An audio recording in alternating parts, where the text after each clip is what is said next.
Gimana kalau salah satu logam paling umum di bumi punya kemampuan tersembunyi yang bahkan sebagian insinyur masih nggak nyadar? Logam yang bisa mendidih kayak air, terus menguap begitu aja saat produksi, lalu tiba-tiba muncul lagi jadi batangan logam yang bersinar. Kita lihat ini tiap hari, tapi hampir nggak ada yang tahu kayak gimana sih kota bawah tanah tempat logam ini ditambang. Atau mesin-mesin gede banget yang bikin biji logam meledak kayak gempa mini yang terkontrol. Seng logam. Paling banyak dipakai nomor 4 di dunia setelah besi, aluminium, sama tembaga. Tiap tahun diproduksi 12-13 juta ton seng. 60% dari semua seng itu dipakai buat galvanisasi baja. Tanpa ini, jembatan, mobil, sama gedung-gedung bakal karatan jauh lebih cepat. Tapi ini yang bikin shock. Pada suhu 2700 derajat Fahrenheit, seng benar-benar berubah jadi uap dan menghilang di udara gitu aja. Terus ngembun lagi jadi logam cair. Di video ini kamu bakal tahu hal-hal yang nggak pernah kepikiran sebelumnya. Dan di akhir bakal terungkap rahasia utama yang bakal ngubah cara pandang kamu tentang seng selamanya.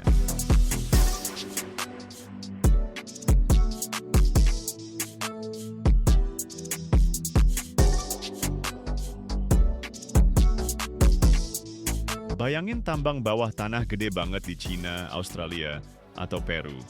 Negara-negara produsen seng terbesar di dunia. Ini kayak kota-kota bawah tanah beneran, yang bentangannya ratusan meter.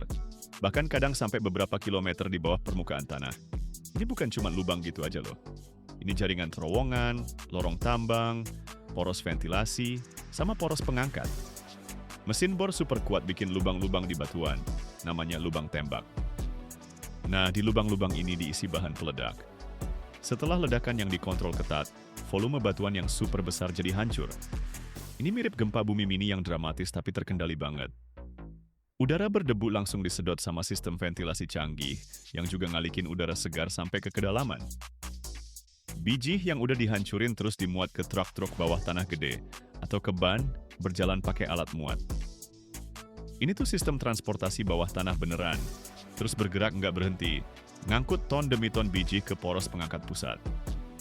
Dari sana, biji diangkat ke permukaan pakai lift super kuat atau sistem konveyor khusus yang ngelewatin ratusan meter jalur vertikal.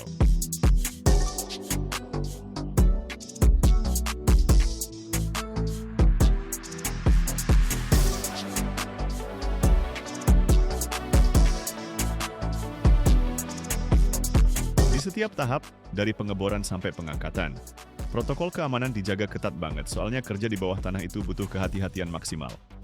Setelah biji berhasil naik ke permukaan, penampilannya masih kayak batu biasa aja, yang isinya cuma sedikit persentase seng. Buat ngeluarin mineral berharga ini, biji harus melalui pabrik pengolahan. Ini tuh kompleks proses yang rumit banget. Langkah pertama, penghancuran dan penggilingan.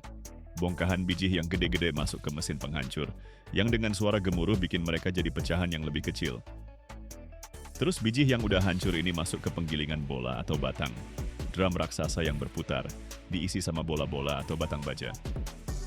Di penggilingan ini, biji digiling sampai jadi bubuk halus banget, hampir kayak tepung. Ini penting banget buat ngebebasin kristal mineral seng dari batuan di sekitarnya. Tahap selanjutnya yang krusial, flotasi. Bubuk biji yang udah halus dicampur sama air dan reagen kimia khusus di tangki-tangki gede, namanya sel flotasi.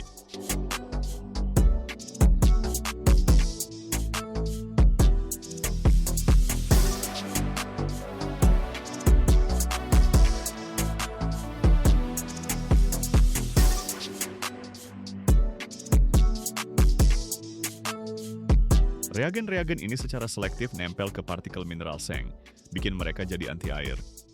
Terus, udara dipompa ke dalam campuran ini, ngasilin jutaan gelembung-gelembung kecil. Partikel mineral seng nangkep gelembung-gelembung ini dan naik ke permukaan, bikin busa. Mineral lain yang nggak kepake tetap di dasar.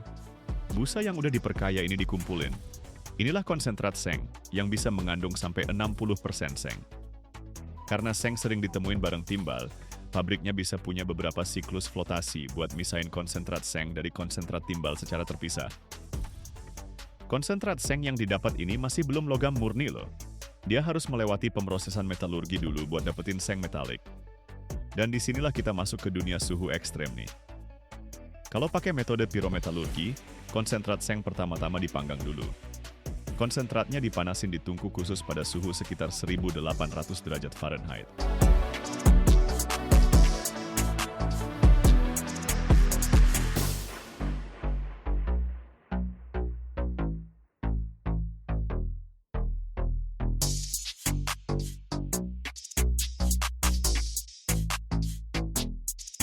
Ini bisa ngilangin belerang yang jadi bagian dari biji sulfida, ngubahnya jadi zinc oxide.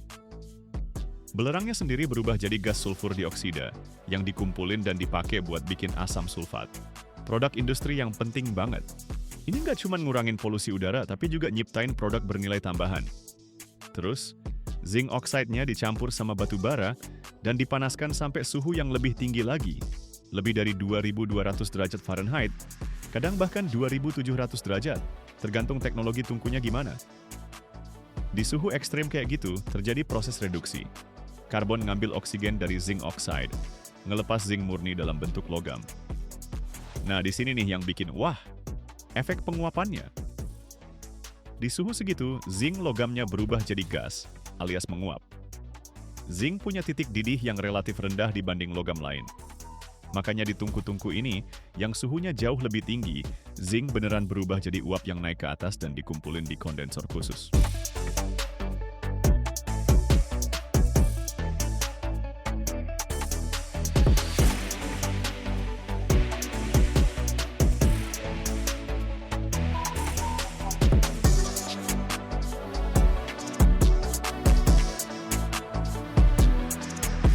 Di situ uapnya didinginkan dan mengembun, berubah lagi jadi zinc cair. Zinc cair ini terus dituang ke cetakan, buat bikin batangan atau butiran. Nah, sekarang ceritanya. Zinc udah dikenal manusia ribuan tahun loh, meskipun sebagai logam tersendiri baru diisolasi di abad ke-16. Peradaban kuno pakai kuningan, campuran tembaga sama zinc, tanpa tahu kalau di dalamnya ada zinc. Di India sama Tiongkok udah bisa melebur zinc sejak abad pertengahan. Tapi penambangan zinc secara industri modern baru dimulai di abad ke-19 seiring perkembangan teknologi peleburan. Kegunaan utama zinc itu galvanisasi baja. Sekitar 60% dari semua zinc yang diproduksi dipakai buat ngelindungin baja dari karat. Lapisan zinc di baja bikin lapisan pelindung. Zincnya yang teroksidasi, bukan besinya, jadi konstruksinya tetap aman. Tanpa lapisan zinc, umur produk baja bakal jauh lebih pendek, yang bikin kerugian ekonomi gede banget dan kebutuhan sumber daya makin tinggi.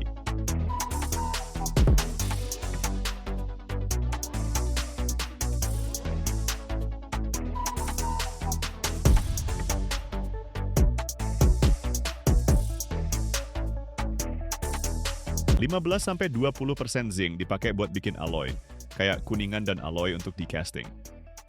Alloy-alloy ini dipakai di produksi komponen mobil, peralatan rumah tangga, mainan, sanitary ware, sama elektronik.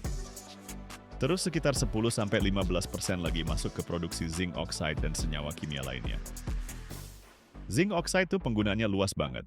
Dari sunscreen dan kosmetik sampai cat, keramik, industri karet, bahkan suplemen pakan ternak. Sifat bakterisidal dan protektifnya bikin zinc oxide jadi komponen yang super serbaguna. Sisanya dipakai buat produksi baterai, sebagai mikronutrien di pertanian, untuk ningkatin hasil panen, plus di farmasi dan suplemen makanan. Soalnya zinc itu vital banget buat sistem imun manusia. Kalau soal harga, kayak kebanyakan komoditas mentah lainnya, harga zinc naik turun tergantung supply-demand global, siklus ekonomi, dan situasi di negara-negara produsen sama konsumen terbesar.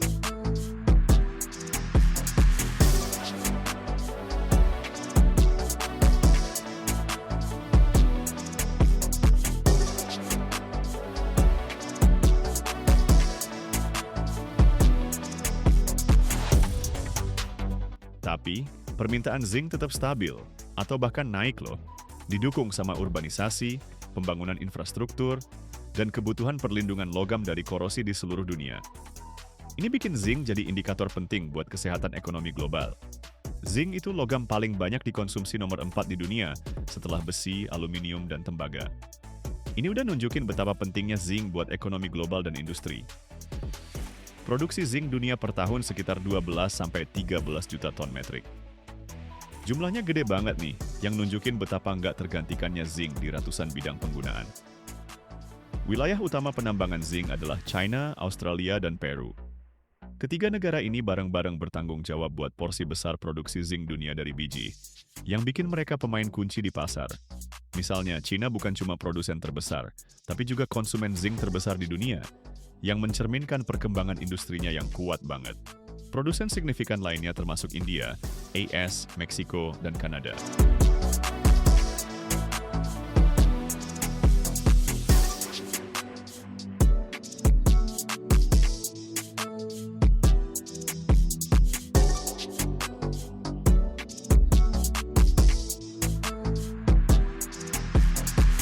Ngomongin soal cadangan, menurut perkiraan Geological Survey AS, cadangan seng dunia itu sekitar 250 juta metrik ton.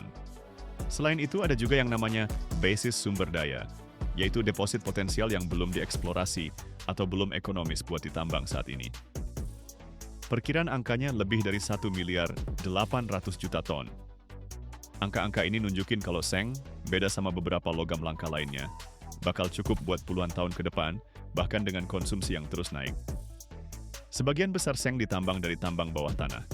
Kayak kota-kota bawah tanah gitu, yang membentang ratusan meter, bahkan kadang beberapa kilometer di bawah permukaan bumi. Ini bukan cuma lubang biasa di tanah.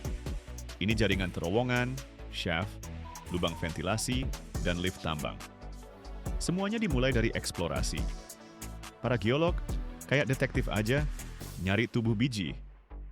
Area batuan di mana konsentrasi sengnya, yang biasanya ditemukan dalam bentuk biji sulfida, misalnya sphalerite, dan hampir selalu disertai timbal, perak, dan kadang tembaga, cukup tinggi.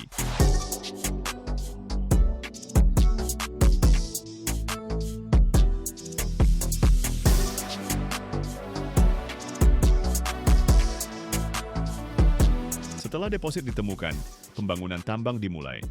Ini termasuk pengeboran shaft vertikal, yang bakal jadi akses ke biji, pengangkatan material dan penurunan peralatan, plus pembuatan terowongan horizontal atau galeri, yang langsung menuju ke urat biji. Proses penambangan biji sendiri itu dinamis banget dan berisiko. Para penambang pakai peralatan khusus. Bor super kuat yang ngebor lubang di batuan. Lubang ledak. Di lubang-lubang ini dimasukkan bahan peledak. Setelah ledakan yang dikontrol dengan hati-hati, volume batu yang gede banget hancur. Ini kayak gempa bumi mini yang spektakuler tapi terkendali. Dan begitulah setelah melewati perjalanan dari ledakan bawah tanah, digiling jadi bubuk, flotasi dengan jutaan gelembung udara, pembakaran pada suhu 1800 derajat, dan reduksi pada 2700 derajat, di mana logam literally berubah jadi uap dan hilang ke udara.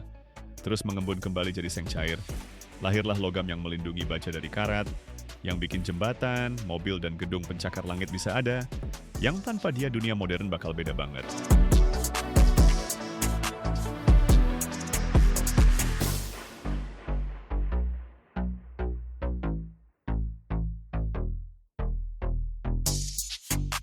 Gimana kalau gue bilang, ada logam yang nggak bisa dihancurin sama api, tekanan, bahkan waktu sekalipun. Material yang kalau nggak ada, pesawat bakal mandek, lampu bakal mati, dan mesin roket luar angkasa bakal berhenti total. Dan yang bikin gila, logamnya langka banget sampai seluruh dunia rebutan tiap gramnya. Tungsten punya titik lebur tertinggi di antara semua logam di bumi. Gila-gilaan, 6.192 derajat Fahrenheit. Itu suhu yang bikin logam lain udah jadi uap duluan. Produksi tungsten dunia per tahun itu sekitar 85 sampai 100 ribu ton. Tapi yang bikin shock, sampai 40% tungsten yang dipakai di dunia itu datang dari daur ulang. Angkanya gede banget, nunjukin betapa berharganya nih logam. Total cadangan tungsten di dunia diperkiraan cuma sekitar 3 sampai 3,5 juta ton, jauh lebih dikit dibanding besi atau aluminium. Tapi yang penting nih, di akhir video ini lo bakal tahu rahasia tungsten yang disembunyiin industri dan hampir nggak ada yang cerita. Sesuatu yang bakal ngubah pandangan lo tentang logam yang nahan peradaban ini tetap jalan.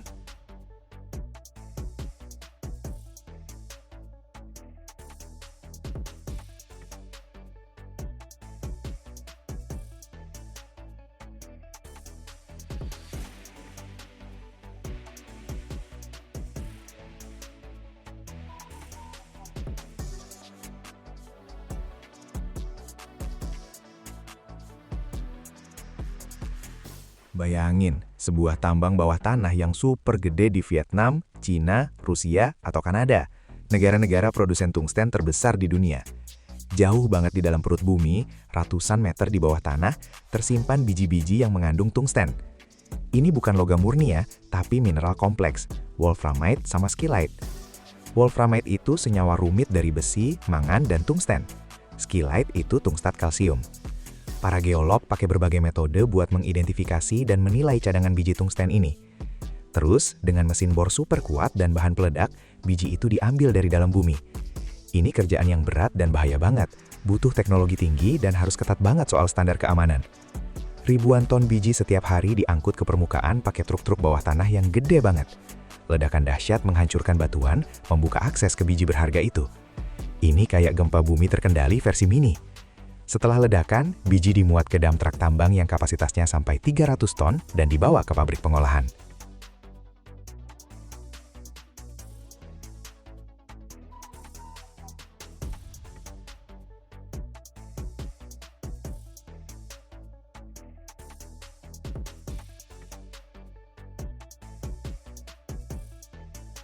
Setelah ditambang, biji langsung dibawa ke pabrik pengolahan. Di sini, biji bakal melewati beberapa tahap buat misahin wolfram atau skillite berharga dari batuan lainnya. Pertama, biji dihancurkan pakai crusher dan mesin penggiling sampai jadi bubuk halus banget. Crusher rahang raksasa dengan suara gemuruh yang bikin kuping budeg, ngehancurin bongkahan besar sebesar mobil jadi potongan seukuran kepalan tangan.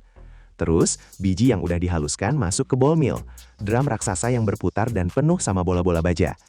Di dalam mill ini, biji digiling sampai jadi bubuk super halus, hampir kayak tepung.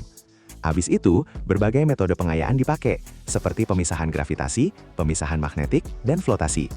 Pemisahan gravitasi ngandelin perbedaan kepadatan. Mineral tungsten lebih berat dari batuan kosong. Pemisahan magnetik misahin partikel wolframite yang sedikit magnetik dari kotoran non-magnetik. Flotasi itu proses di mana bubuk biji yang udah dihaluskan dicampur sama air dan reagen kimia khusus di dalam tangki-tangki gede.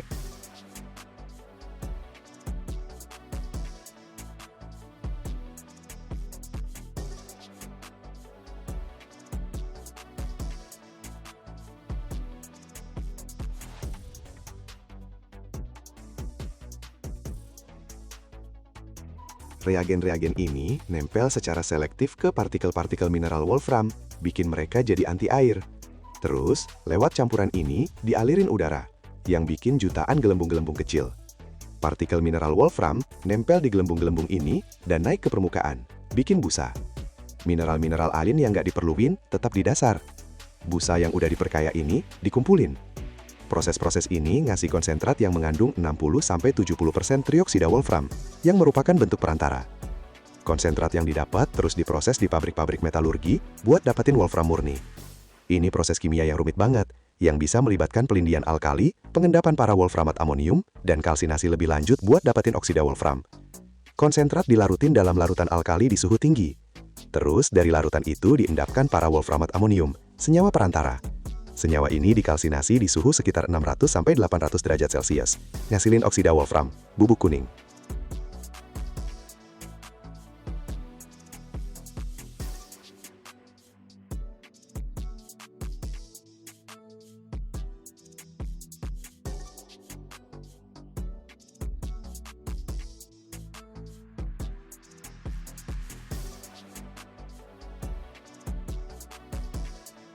Oksida tungsten ini kemudian direduksi jadi tungsten metalik dengan cara dipanasin dalam atmosfer hidrogen pada suhu antara 1100 sampai 1800 derajat Fahrenheit. Di tungku-tungku khusus, oksida tungsten dipanasin dalam aliran hidrogen. Hidrogennya ngambil oksigen dari oksida tungsten, ngebebasin tungsten metalik murni.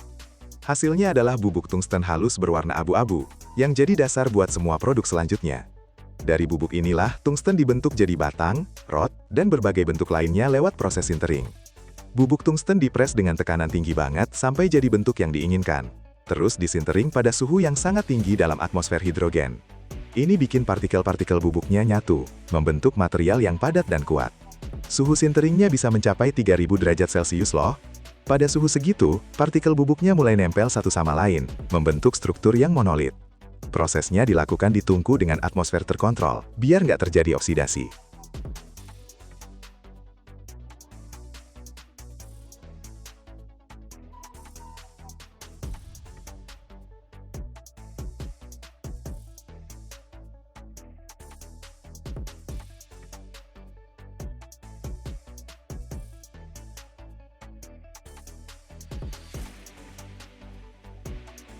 Salah satu penggunaan paling penting adalah pembuatan paduan keras yang dikenal sebagai karbida tungsten.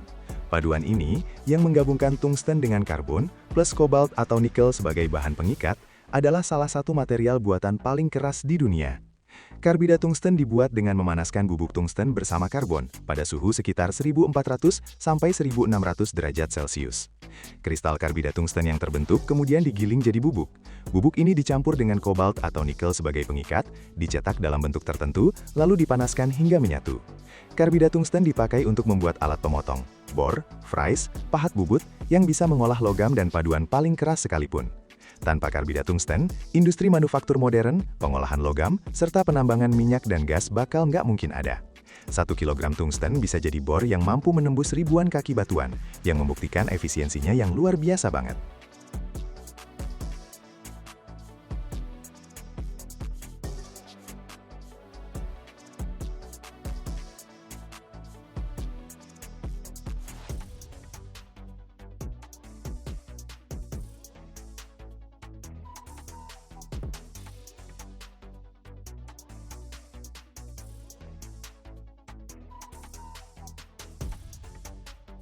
Wolfram juga banyak banget dipakai di industri militer, buat bikin peluru penusuk lapis baja dan inti peluru. Berkat kepadatan dan kekerasannya yang tinggi, paduan Wolfram punya kemampuan tembus yang luar biasa, sehingga sangat efektif banget melawan armor. Wolfram juga dipakai buat armor berat dan pemberat. Di bidang elektronik dan kelistrikan, Wolfram itu nggak tergantikan. Material ini digunakan buat produksi filamen lampu pijar, elektrodalas, kontak listrik, dan komponen lain yang butuh ketahanan panas tinggi dan konduktivitas listrik. Karena titik leburnya yang super tinggi, Wolfram dipakai di industri luar angkasa buat komponen yang kena suhu ekstrim. Paduan suhu tinggi dengan Wolfram digunakan di mesin pesawat, turbin, dan perangkat lain yang beroperasi dalam kondisi panas ekstrim. Penambahan Wolfram sebagai paduan meningkatkan ketahanan panas logam lain. Di dunia medis, Wolfram dipakai dalam produksi tabung sinar X berkat nomor atomnya yang tinggi, yang efektif banget memblokir sinar X.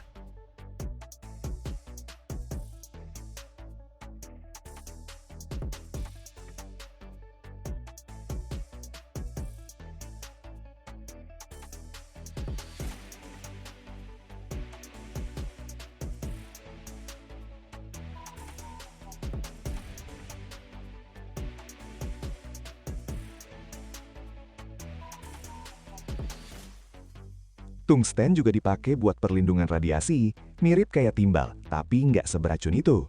Selain itu, tungsten dipakai untuk bikin balas dan counterweight di mobil balap, pesawat, sama kapal yacht karena densitasnya yang tinggi banget. Dia juga jadi komponen di beberapa perhiasan gara-gara keras dan anti gores. Tungsten tuh salah satu elemen yang paling jarang ada di kerak bumi, jadi penambangan dan produksinya emang berharga banget. Cadangan tungsten dunia yang layak secara ekonomi buat ditambang diperkirakan sekitar 3–3,5 juta ton. Tapi kalau termasuk sumber daya potensial yang belum dieksplorasi, jumlah totalnya bisa jauh lebih gede. Ini jelas jauh lebih dikit dibanding cadangan logam kayak besi atau aluminium yang nunjukin nilai strategisnya. Produksi tungsten dunia per tahun yang diukur dalam ton logam murni atau setara tungsten oksida berfluktuasi, tapi beberapa tahun terakhir sekitar 85–100 ribu metrik ton per tahun.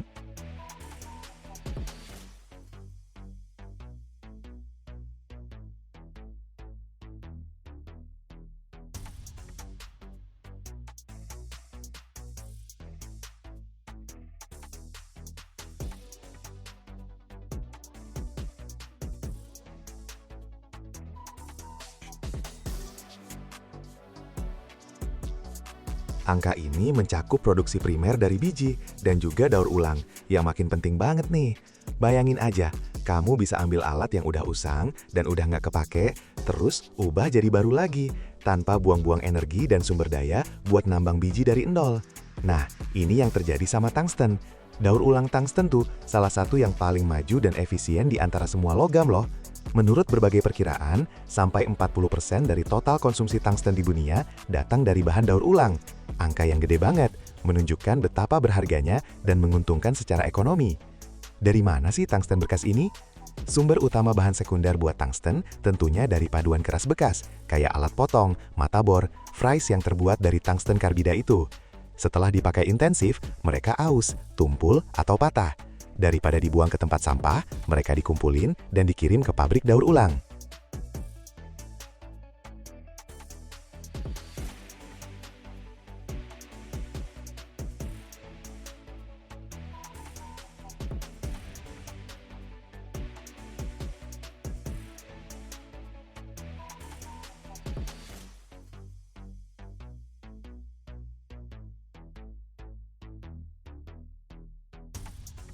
Sumber lainnya adalah besi tua yang mengandung tungsten, sisa-sisa dari produksi produk tungsten, plus beberapa kontak listrik dan kabel. Tungsten daur ulang jauh lebih murah produksinya dibanding logam primer, karena ngilangin tahap-tahap mahal dan boros energi, kayak penambangan biji dan pemrosesan awalnya. Daur ulang ini ngurangin jejak ekologis produksi tungsten secara signifikan banget. Prosesnya meminimalkan kebutuhan operasi pertambangan, ngurangin konsumsi energi, ngurangin limbah industri dan emisi gas rumah kaca. Ini bikin produksinya lebih hijau dan bertanggung jawab.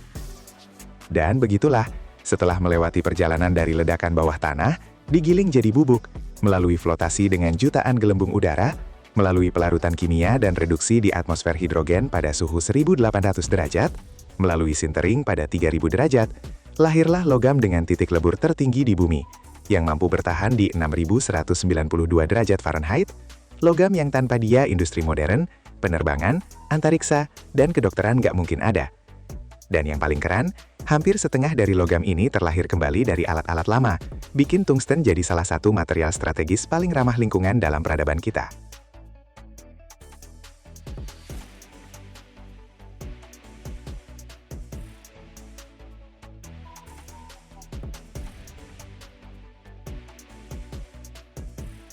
Tiap tahun, lebih dari 1.000 kapal raksasa dibongkar. Masing-masing beratnya bisa sampai 50.000 ton, panjangnya hampir 3 kali lapangan bola. Bayangin aja, kayak bongkar kota terapung gede banget, yang isinya ratusan kilometer kabel, bertonton bahan kimia berbahaya, plus logam senilai jutaan dolar. Satu kesalahan kecil aja, bencana ekologi langsung terjadi. Tapi yang paling gila bukan itu. Di dalam setiap kapal raksasa ini, tersembunyi sesuatu yang bikin proses pembongkarannya jadi kayak berburu harta karun beneran. Para pekerja nekat mempertaruhkan nyawa mereka di antara pemotong plasma dan asap beracun demi dapetin barang-barang berharga itu. Emang mereka nyari apa sih? Dan kenapa beberapa negara bisa ngubah kuburan kapal ini jadi bisnis miliaran dolar, tapi sisi gelapnya ditutupin semua orang? Tonton sampai habis. Yang bakal kamu tahu selanjutnya bakal bikin kamu lihat setiap kapal di pelabuhan dengan cara yang beda banget. Ini cerita tentang gimana raksasa baja mati dan logam baru lahir.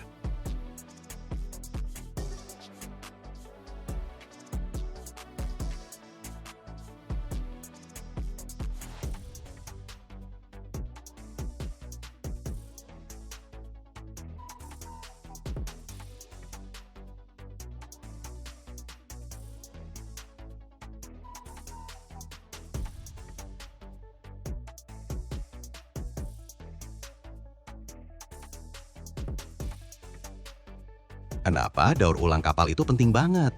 Kapal yang biasanya kita bayangin sebagai mega struktur mengambang raksasa, itu bisa panjangnya hampir 300 meter loh. Beratnya kadang sampai puluhan ribu ton. Bikin mereka jadi salah satu objek buatan manusia terbesar yang dibuat buat perjalanan laut dan angkut barang. Tapi selain ukurannya yang gede banget, kapal-kapal ini punya struktur internal yang super rumit. Ratusan kilometer kabel, pipa, shaft, sama berbagai sistem keamanan dan kenyamanan.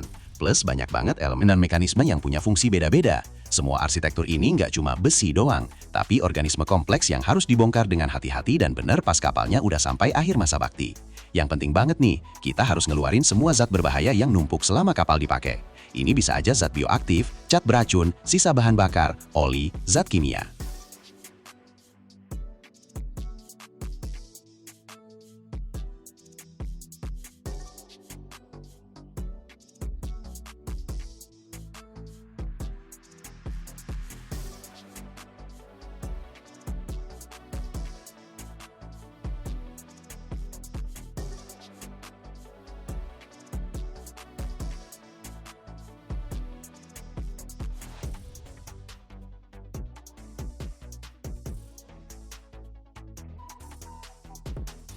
Kalau nggak ditangani dengan benar, bahan-bahan ini bisa banget mencemari laut, tanah, dan udara, sampai jadi masalah lingkungan yang serius.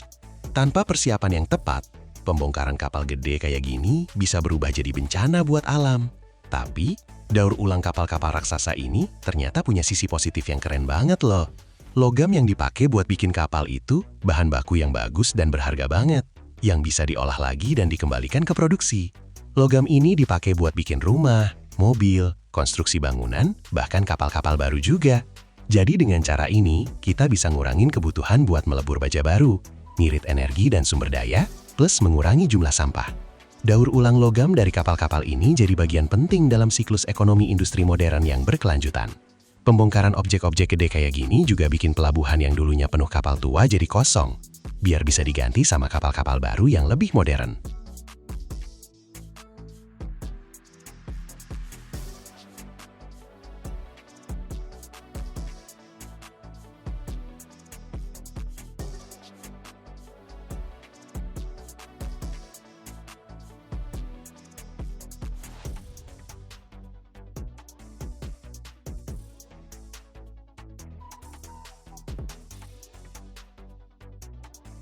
Kapalnya dibawa ke kuburan kapal khusus, biasanya pesisir pantai yang airnya dangkal atau dok khusus.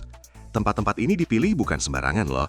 Pesisir dengan air dangkal bikin kapal gampang banget dideketin ke pantai, terus bisa ditambatin dengan aman dan mulai dibongkar. Seringkali ini teluk-teluk kecil atau pantai yang emang sengaja dipilih buat kapal gede ini, biar nggak ganggu jalur pelayaran dan nggak ngerusak infrastruktur pelabuhan.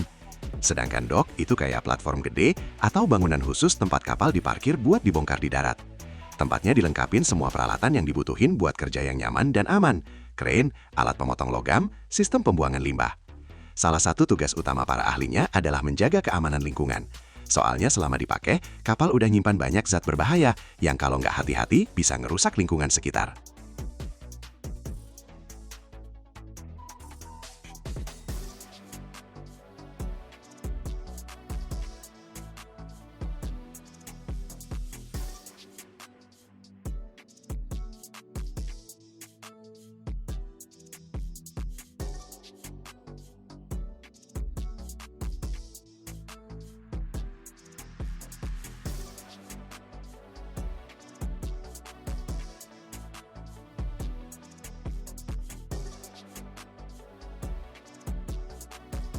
Ini bisa jadi bukan cuma minyak sama sisa bahan bakar aja, tapi juga cat beracun atau bahan kimia lainnya. Makanya, seluruh proses pembongkarannya dimulai dari ngeluarin semua zat-zat kayak gitu dulu. Bahan bakar sama oli dikuras ke wadah khusus, terus diangkut buat didaur ulang atau dimusnahin, biar nggak nyampur ke air atau tanah. Sama halnya dengan elektronik dan perabotan. Semua yang bisa berpotensi ngerusak alam dikeluarin duluan. Tahap ini butuh kecepatan tinggi dan hati-hati banget, biar standar lingkungan nggak dilanggar. Setelah kapalnya bersih dari semua barang berbahaya dan barang-barang rumah tangga, baru deh dimulai pembongkaran badan kapalnya. Dan ini nih, bagian yang paling rumit sekaligus paling bahaya. Pakai pemotong plasma khusus sama obor gas, konstruksi baja gede mulai dipotong-potong jadi bagian yang lebih kecil. Buat ini mereka pakai peralatan manual maupun alat berat, crane, lift, manipulator khusus.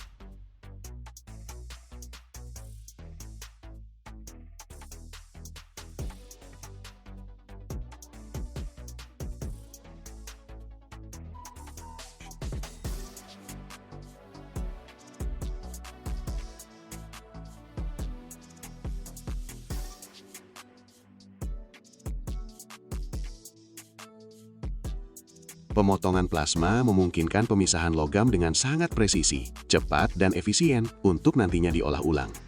Proses pembongkaran itu sendiri berlangsung secara bertahap, selangkah demi selangkah, dimulai dari zona yang paling sulit dijangkau atau berbahaya. Lembaran logam, balok, dek, dan sekat-sekat internal dipisahkan dengan hati-hati, supaya nggak merusak struktur yang mungkin masih diperlukan untuk analisis atau pengolahan lebih lanjut. Kerumitannya tuh elemen-elemen raksasa ini sering nggak tersusun merata, dan bisa aja masih dalam kondisi tegang.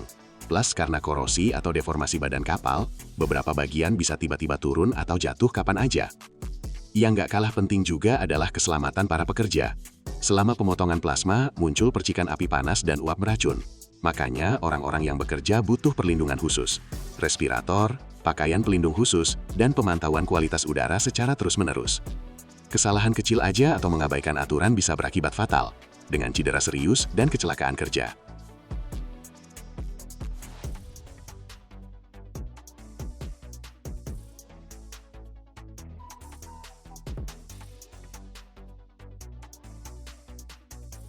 Makanya di setiap langkahnya, prosesnya diatur sama aturan keamanan yang super ketat. Dan seluruh area dilengkapi sistem pemadam kebakaran plus dukungan medis.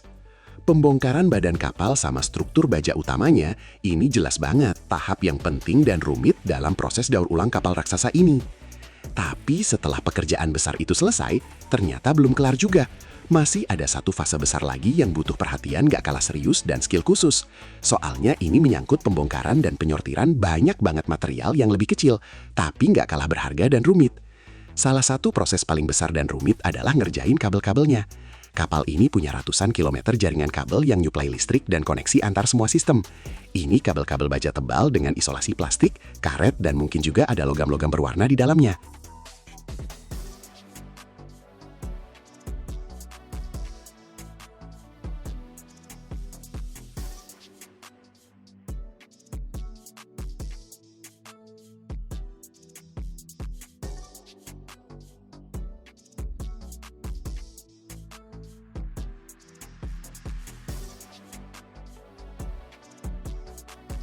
Kabel-kabel nggak cuma ditinggal begitu aja di tempat daur ulang. Mereka diambil dengan hati-hati, diproses, dan disortir.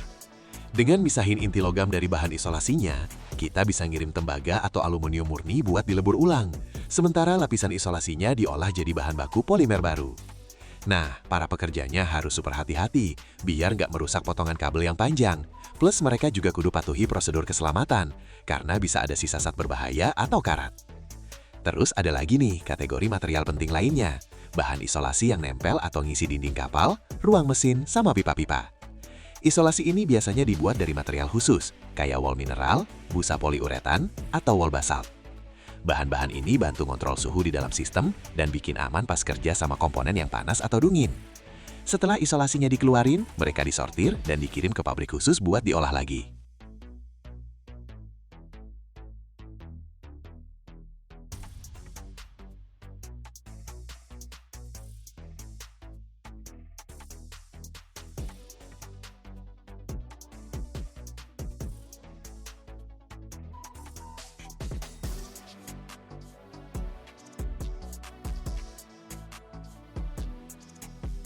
Nangani sistem ventilasi juga butuh ketelitian banget nih. Pipa ventilasi sama peralatannya yang dipakai buat AC dan sirkulasi udara di berbagai bagian kapal dibongkar dan dibersihin dari debu, sisa oli, atau zat-zat lainnya. Komponen logamnya biasanya berkualitas bagus buat dilebur ulang, sedangkan plastik atau karetnya sering banget jadi bahan baku produk baru. Perhatian khusus diberikan ke sistem air bersih sama peralatan sanitasi. Di kapal ada mekanisme pengunci yang rumit, pipa-pipa, fitting, keran, tangki, dan peralatan lainnya. Bagian-bagian pipa sama peralatannya dipisahin dengan teliti, dibersihin dari endapan, oli, dan kotoran lain, buat dikirim ke peleburan atau pengolahan yang sesuai. Soalnya material-material ini bisa mengandung zat beracun, jadi pembuangan atau pengolahannya dilakukan ketat sesuai regulasi. Langkah yang gak kalah penting adalah pembongkaran peralatan dari ruang mesin.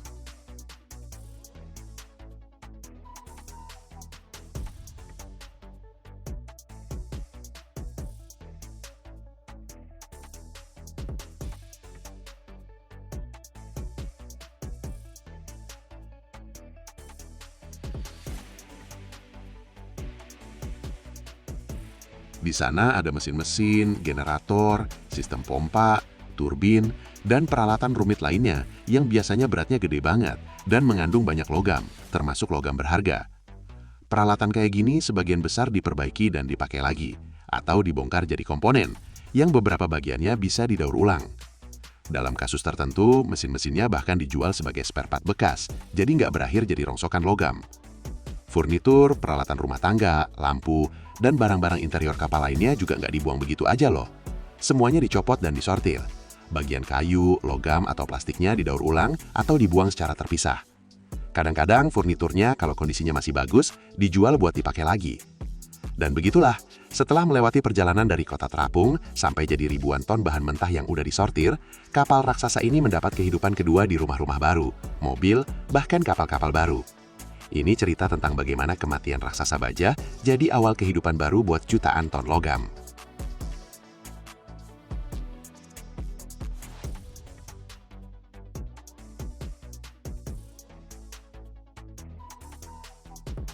Bayangin ada logam yang lebih ringan dari plastik, nyalanya lebih terang dari matahari, dan lo bisa dapetin langsung dari air laut. Kedengerannya kayak fiksi ilmiah. Ini magnesium, logam yang udah ngerubah dunia aviasi, astronautika, bahkan smartphone lo. Tiap tahun, manusia produksi lebih dari 1.200.000 ton material keren ini. Tapi nggak banyak yang tahu, kalau di balik potongan logam keperakan biasa ini, ada teknologi yang layak masuk fiksi ilmiah banget. Gimana caranya dari air laut biasa atau batu, bisa lahir material yang lebih kuat dari baja, tapi lebih ringan dari aluminium?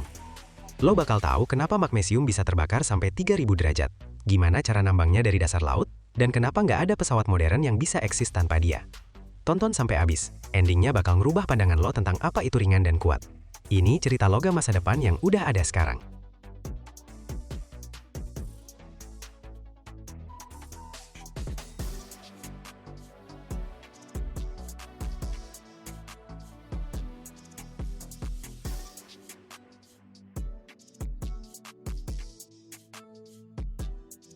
Cerita magnesium dimulai tahun 1788 di kota kecil Epsom, Inggris.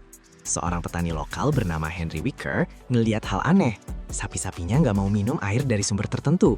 Airnya pahit banget, tapi punya khasiat luar biasa, bisa nyembuhin. Orang-orang dari berbagai daerah mulai datang ke sumber air ini. Jadilah mineral yang kemudian dinamakan garam Inggris atau magnesia. Tapi itu baru awal aja loh. Magnesium murni dalam bentuk logam pertama kali didapetin sama kimiawan Inggris, Humphrey Davy, tahun 1808 lewat metode elektrolisis. Dia ngalirin arus listrik ke garam magnesium cair dan dapat tetesan perak dari logam yang belum pernah dikenal sebelumnya. Logamnya ternyata keren banget, super ringan tapi kuat. Dan yang paling bikin takjub, pas dibakar, nyalanya putih menyilaukan, lebih terang dari material apapun yang dikenal waktu itu.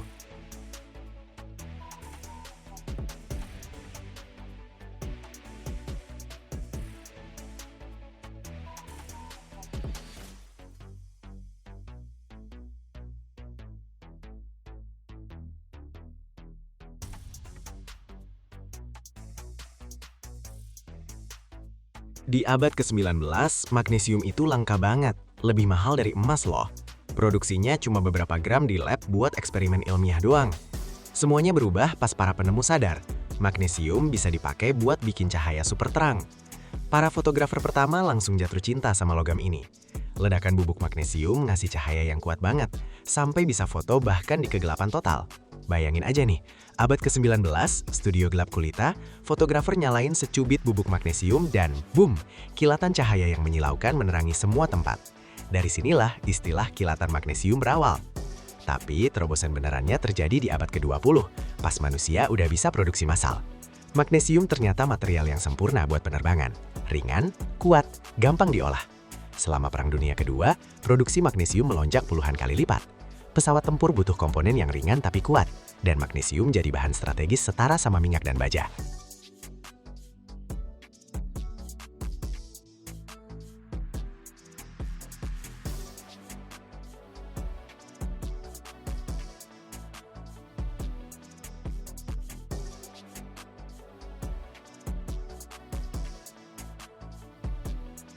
Tapi dari mana sih logam keren ini berasal? Magnesium itu salah satu elemen paling banyak di bumi loh. Dia urutan ke-8 paling melimpah di kerak bumi. Tapi nggak bakal nemu yang murni. Soalnya dia terlalu aktif secara kimia dan selalu nempel sama elemen lain. Sumber utama magnesium itu dolomit dan magnesit, batuan yang ditambang dari tambang terbuka. Deposit terbesarnya ada di Cina, Rusia, Turki, sama Korea Utara. Tapi ada sumber lain yang praktis nggak ada habisnya, itu samudra. Di setiap kilometer kubik air laut tuh ada sekitar 1.300.000 ton magnesium. Bayangin skalanya. Samudra dunia mengandung sekitar 1 kuadriliun 800 triliun ton magnesium. Ini stok buat ribuan tahun, bahkan dengan tingkat konsumsi sekarang. Makanya banyak pabrik modern dibangun langsung di tepi laut. Ngapain gali tanah kalau bisa ambil dari laut kan?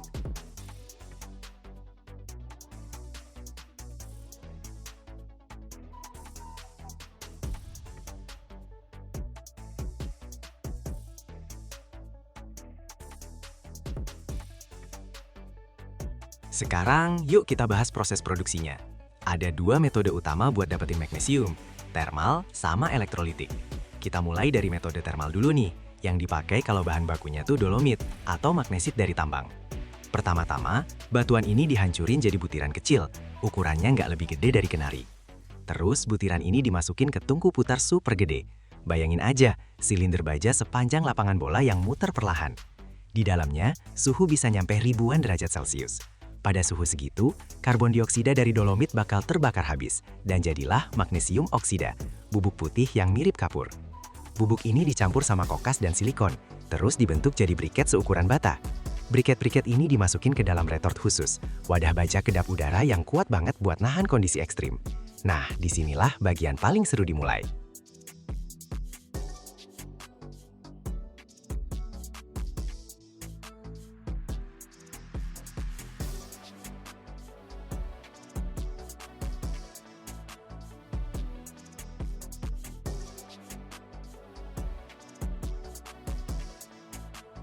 Retortnya dimasukin ke tungku gede banget dan dipanasin sampai 1200 derajat Celcius. Nah, di suhu segitu, reaksi kimianya mulai jalan. Silikon make keluar magnesium dari senyawanya. Tapi ada masalahnya nih, di suhu setinggi itu, magnesium berubah jadi uap. Iya benar loh, nggak salah dengar, logamnya nguap kayak air di teko. Uap magnesiumnya naik ke atas lewat retort, terus masuk ke pendingin, ruang khusus yang dibikin dingin banget. Di sini suhunya langsung turun drastis, dan uap magnesiumnya ngembun. Di dinding dinginnya tumbuh kristal-kristal magnesium murni, mirip kayak embun beku di kaca jendela. Cuma bedanya bukan es, tapi logam keperakan. Prosesnya jalan di vakum atau di atmosfer gas inert. Soalnya magnesium tuh super aktif banget, sampai bisa kebakar di udara biasa kalau suhunya tinggi. Setelah beberapa jam, retortnya dibuka. Di dalamnya ada batangan magnesium murni seberat 10 kiloan, masih anget, warnanya perak, dan ada lapisan oksida tipis di permukaannya.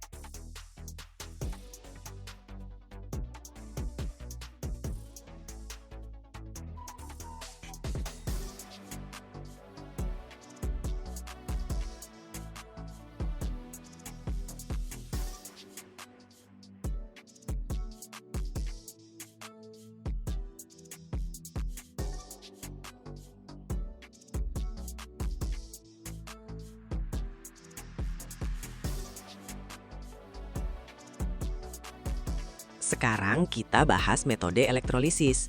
Ini nih yang dipakai buat ngedapetin magnesium dari air laut. Prosesnya dimulai langsung di pinggir laut.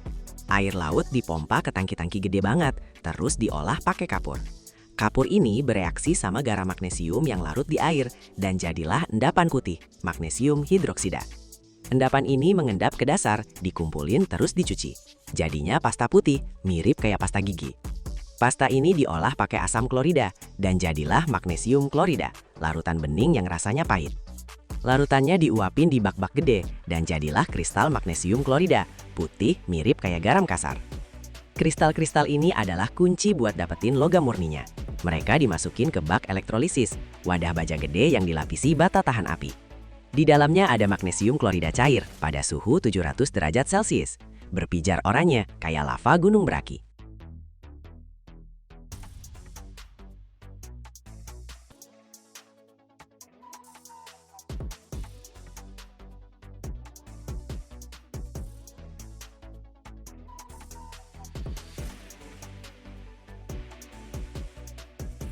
Lelehan garam itu dialirin arus listrik super kuat, ribuan ampere loh. Mulai deh keajaiban elektrolisis. Di katode, elektrode negatif, terbentuk tetesan magnesium murni. Tetesan ini ngambang ke permukaan lelehan, soalnya magnesium lebih ringan dari garam tempat dia ambil. Di permukaan muncul lapisan logam cair, yang diambil secara berkala pakai sendok khusus. Bayangin nih, sendok itu nyendok cairan keperakan dari permukaan lelehan yang bersinar oranye. Mirip kayak ngambil krim dari susu. Cuma bedanya, krimnya ini logam cair dengan suhu 650 derajat. Magnesium dituang ke cetakan dan dibiarkan dingin. Jadilah batangan dengan berat 5-15 kg per batang. Mereka keperakan, ringan banget. Satu batang bisa diangkat satu tangan, padahal itu 15 kg logam loh. Permukaan batang dengan cepat tertutup lapisan oksida tipis yang melindungi logam dari oksidasi lebih lanjut. Tanpa lapisan ini, magnesium bakal perlahan teroksidasi bahkan di udara terbuka.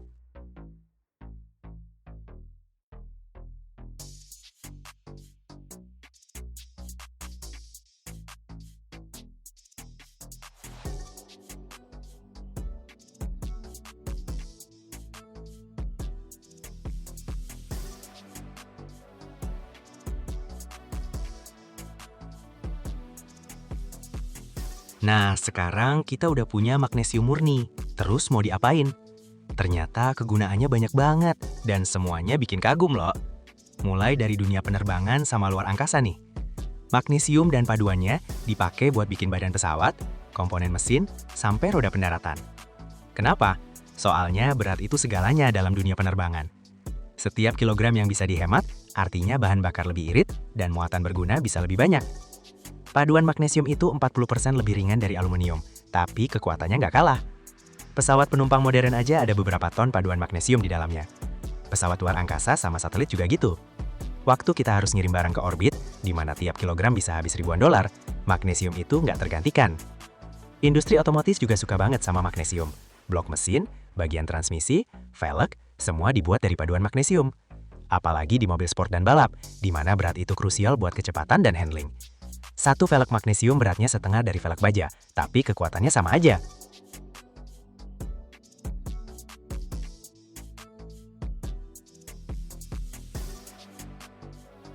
Elektronik, ini juga bidang penerapan yang super besar nih.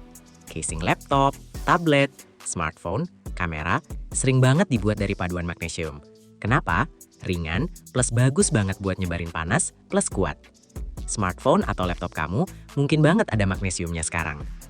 Magnesium juga dipakai buat lindungin logam lain dari karat, namanya anoda korban. Mereka pasang ini di badan kapal, pipa bawah laut, platform minyak. Magnesium yang oksidasi duluan, jadi ngelindungin struktur utama dari baja. Produksi magnesium dunia itu sekitar 1.200.000 ton per tahun. Cina bikin sekitar 85% dari semua magnesium. Rusia, AS, sama Israel, produsen besar lainnya. Harga magnesium berkisar dari 2.000 sampai 4.000 dolar per ton tergantung kemurnian dan situasi pasar. Ini lebih murah dari aluminium, tapi lebih mahal dari baja. Jadi gitu, setelah melewati perjalanan panjang dari air pahit di sumur Inggris, lewat tambang dolomit dan samudera yang gak ada ujungnya, lewat panasnya neraka tungku pembakaran di suhu 1200 derajat, dan dinginnya kristalisasi, lahirlah magnesium, logam yang lebih ringan dari plastik tapi lebih kuat dari banyak baja. Ini cerita tentang gimana manusia belajar mengubah batu dan air laut jadi material yang bisa ngebawa pesawat terbang ke langit dan ngirim satelit ke bintang-bintang. Setiap kali lo naik pesawat, pegang smartphone, atau ngelihat kembang api yang nyala dengan api putih menyilaukan, ingat ya, di balik semua itu ada magnesium, elemen kuno yang baru kita bisa jinakkan 200 tahun lalu. Logam yang ngajarin kita kalau ringan dan kuat bisa jalan bareng. Logam masa depan yang diambil dari samudra yang gak terbatas dan bakal terus berguna buat manusia selama ribuan tahun ke depan.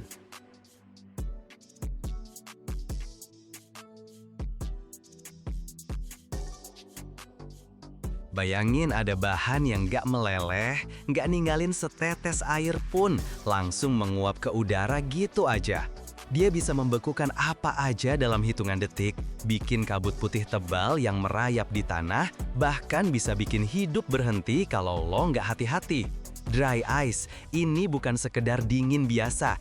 Ini kekuatan alam yang bisa dikontrol, yang udah berhasil dijinakan manusia. Jauh di balik deru kompresor dan gumpalan asap putih, tersembunyi proses yang mirip sihir, di mana gas berubah jadi benda padat dengan suhu minus 78 derajat. Tapi dari mana sih gas ini didapetin dalam skala industri? Dan kenapa produksi dry ice dianggap sebagai keajaiban ekologis beneran? Tonton sampai habis, lo bakal lihat gimana yang dingin bisa jadi salah satu bisnis paling panas di dunia.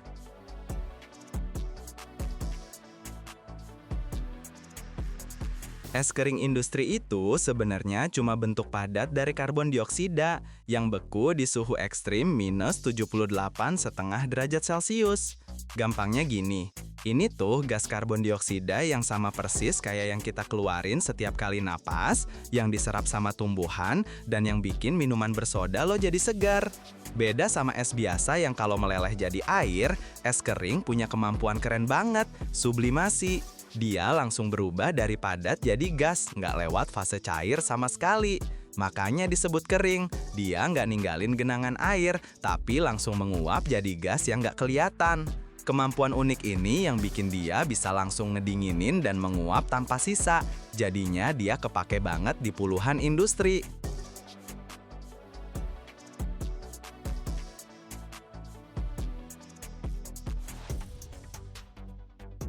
Di dunia medis, dry ice itu kayak penyelamat hidup beneran.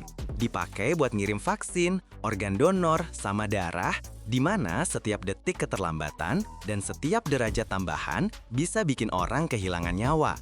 Di krioterapi, dipakai buat membekukan dan ngilangin kutil dengan presisi tinggi. Di industri makanan, ini jadi jaminan kesegaran. Produk beku, daging, dan es krim dikirim dalam kontainer yang penuh sama keajaiban dingin ini. Nah, di dunia hiburan, dry ice itu alat utama buat nyiptain keajaiban.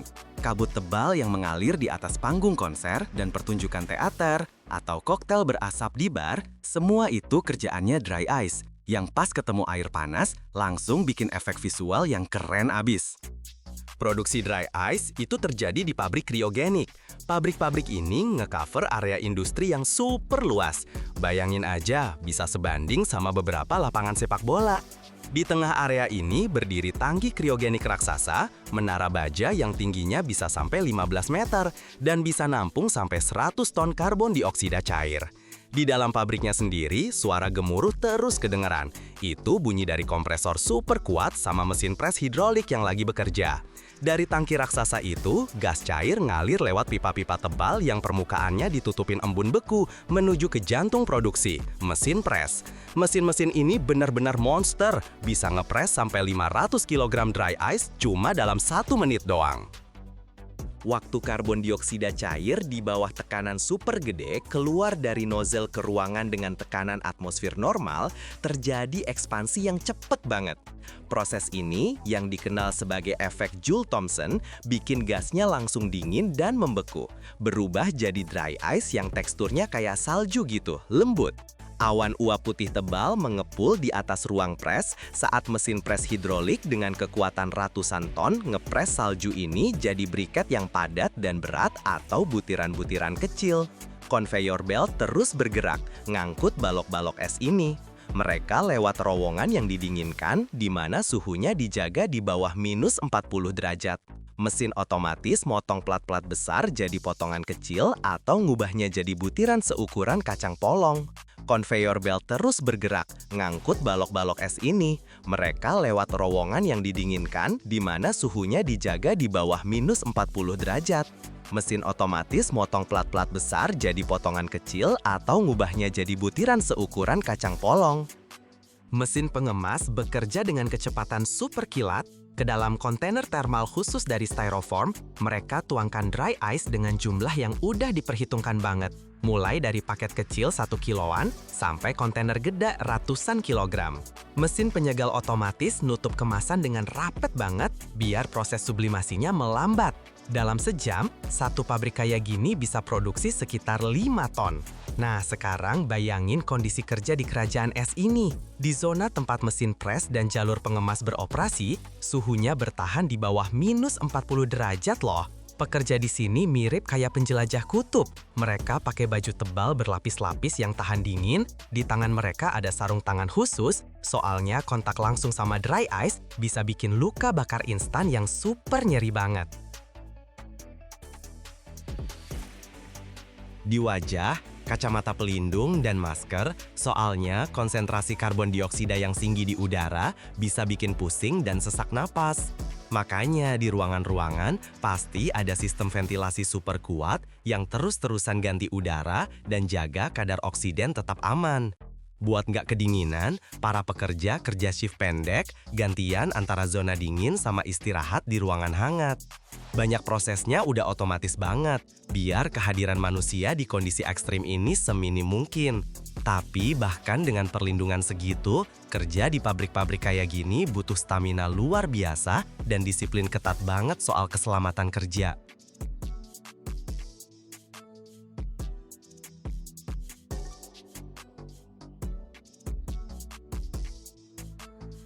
Terus, dari mana pabrik-pabrik itu dapatin CO2 dalam jumlah segede itu?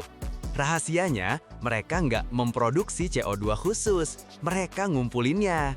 Ini tuh hasil sampingan dari proses industri besar lainnya. Sumber utamanya dari pabrik amonia sama pupuk, pabrik bir yang ngeluarin gas dari proses fermentasi, terus juga kilang minyak sama pabrik semen. Daripada buang gas CO2 ini ke udara, mereka nangkapnya pakai alat khusus. Habis itu, gasnya dibersihkan bertahap dari kotoran, dikeringin, terus dikompres pakai tekanan tinggi sampai jadi cair. Proses ini contoh banget dari simbiosis industri sama ekonomi sirkular, di mana limbah dari satu produksi jadi bahan baku berharga buat yang lain.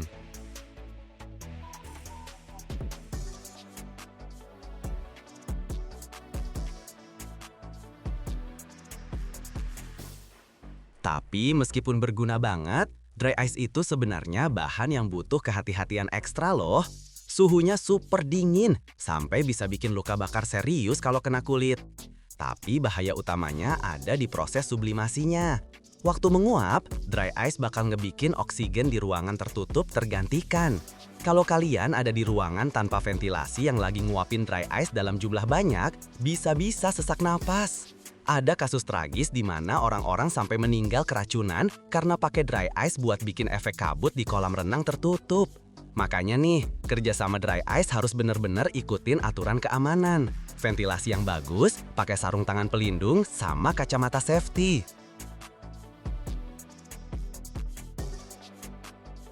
Nah, sekarang yuk kita intip masa depannya. Soalnya, es kering tuh punya masa depan yang bener-bener keren banget. Saat ini, para ilmuwan dan insinyur lagi ngembangin teknologi di mana es kering punya peran super penting. Contohnya nih, buat pemadam kebakaran. Beda sama air atau busa, es kering nggak ngalihin listrik dan nggak ninggalin bekas. Jadi cocok banget buat madamin api di ruang server, museum, atau pembangkit listrik. Butiran es kering disemprotin ke api, langsung bikin dingin dan ngeluarin oksigennya. Terus ada lagi yang namanya pembersihan kriogenik atau blasting. Butiran es kering super kecil ditembakin dengan tekanan tinggi ke permukaan yang kotor. Begitu kena permukaan, langsung menguap dan ledakan mikro dari gas yang meledak tiba-tiba literally ngerontokin kotoran, cat, atau karat tanpa ngerusak permukaannya sama sekali.